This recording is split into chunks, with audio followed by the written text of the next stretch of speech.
Hello बच्चों, let's read the question. A compound contains 6.72% hydrogen, 40% carbon and 53.28% oxygen. Its molecular mass is 180.18 gram per mole. Then molecular formula of compound is. तो यहाँ पे first option हमें दिया है C2H2O4, second option C2H4O12, third option C6H6O12 and fourth option C6H12O6. तो यहाँ पे इस क्वेश्चन में हमें कुछ डेटा गिवन है, कुछ परसेंटेज गिवन है. एक पर्टिकुलर हमारे पास जो भी कंपाउंड है उसमें ऑक्सीजन, कार्बन एंड हाइड्रोजन का परसेंटेज गिवन है और हमें इसमें क्या बताना है, हमें इसमें बताना है कि इनके मॉलिक्यूलर फॉर्मूला क्या होगा इन चार ऑप्शन में से.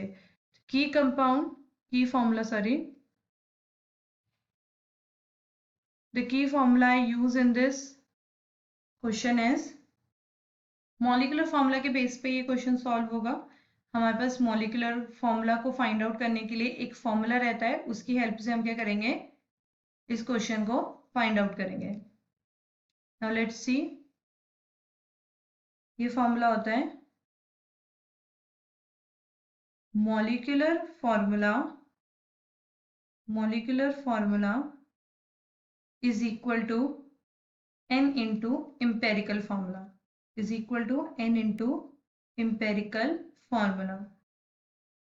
तो एम्पेरिकल फॉर्मूला क्या होता है, एम्पेरिकल फॉर्मूला किसी भी कंपाउंड का सिंपलेस्ट रेशियो में जो उसके एटम्स रहते हैं किसी भी कंपाउंड में, उसको हम एम्पेरिकल फॉर्मूला बोलते हैं.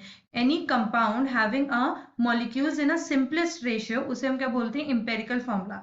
एम्पेरिकल फॉर्मूला को किसी भी हम एक पर्टिकुलर डिजिट के साथ जब मल्टीप्लाई करते हैं तो हमें क्या मिलता है, मॉलिक्यूलर फॉर्मूला मिलता है हमारा. अभी हम इसे कैसे करेंगे, अब इसे क्वेश्चन के साथ देखते हैं. So we have to make a table here, जिसमें हम सबसे पहले एटम्स लेंगे कि हमारे पास क्या क्या एटम्स गिवन हैं. उसके बाद हम बात करेंगे उनके परसेंटेज की कि किस एटम का कितना परसेंटेज हमें दिया गया है. देन हम बात करेंगे उसके एटॉमिक वेट की कि एक पर्टिकुलर एटम का एटॉमिक वेट कितना है, दैट इज एटॉमिक मास. फिर हम बात करेंगे ratio of percentage by atomic weight. I am writing the atomic weight like this, ratio percentage by atomic weight. Ratio निकालेंगे परसेंटेज बाय एटॉमिक वेट का, फिर उस रेशियो को हम सिंपलेस्ट फॉर्म में क्या करेंगे, कन्वर्ट करेंगे ratio, and then convert that ratio in the simplest form, simplest ratio में कन्वर्ट करेंगे. और फिर जो भी हमारे पास सिंपलेस्ट रेशियो आएगा उसे हम होल नंबर में कन्वर्ट करने का ट्राई करेंगे. Correct. Let's look after it, कैसे हम इसे करेंगे. तो फर्स्ट ऑफ ऑल हमें इसमें जो एटम्स दिए गए हैं वो एटम्स क्या है हमारे पास, हाइड्रोजन, कार्बन, ऑक्सीजन. इन तीन एटम्स की हमें परसेंटेज दी गई है. The percentage of hydrogen is 6.72%. 6.72%. Carbon की परसेंटेज हमें दी है 40%, और ऑक्सीजन की हमें परसेंटेज दी गई है 53.28. 53.28% दी गई है. अब हम इनका एटॉमिक वेट लिख लेंगे.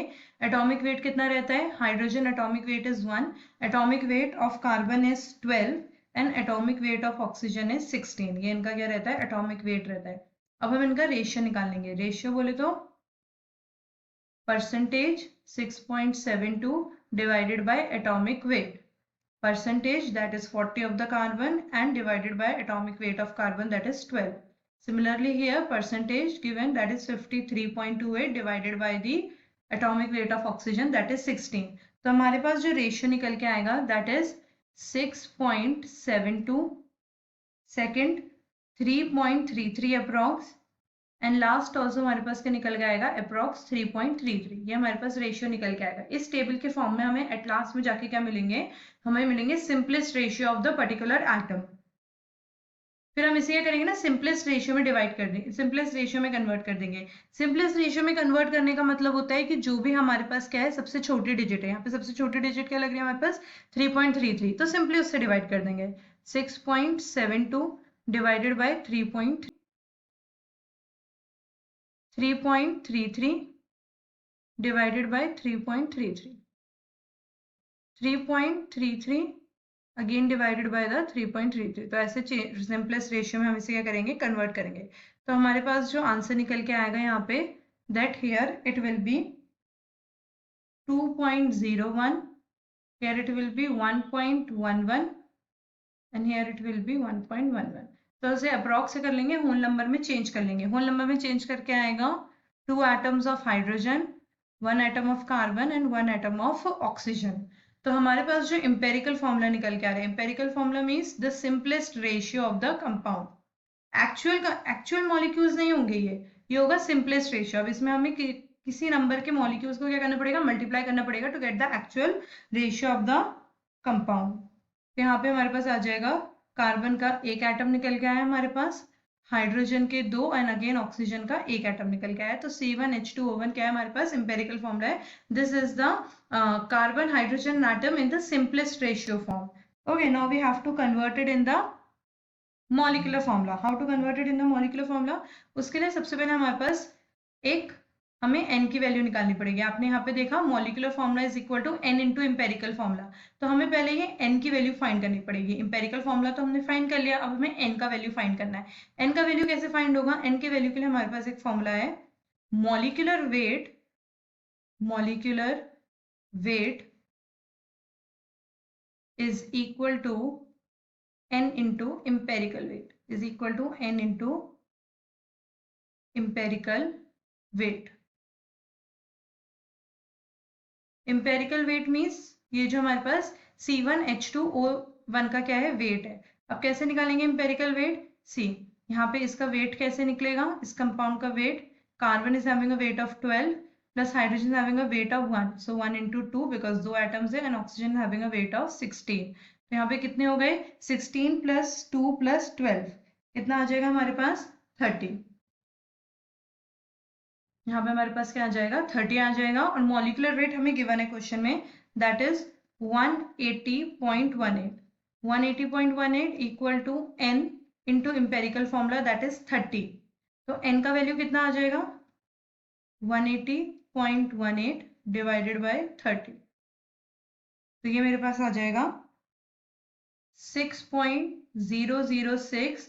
अप्रोक्सीमेटली मैं इसे क्या ले लूंगी, होल नंबर में ले लूंगी, दैट इज 6। अब क्या मुझे क्या करना है, अपने इंपेरिकल कंपाउंड में 6 और क्या करना है, नंबर्स को जोड़ना है, ताकि मुझे क्या मिल जाए, अपना मॉलिक्यूलर फॉर्मूला मिल जाए। So let's see now.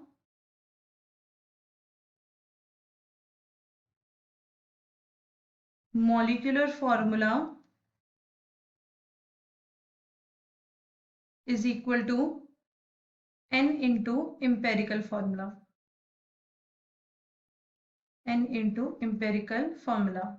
We have just found the value of the n, that is 6, and empirical formula is C1H2O1।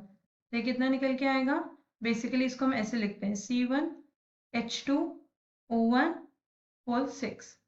तो हमारे पास निकल के आ जाएगा C6H12O6। C6H12O6। So what is the molecular formula? C6H12O6। अब इसे देख लेते हैं कि हमारे पास ऐसा कुछ ऑप्शन है। Yes, our fourth option is C6H12O6। Fourth option is C6H12O6. Hope you got the concept. Good luck.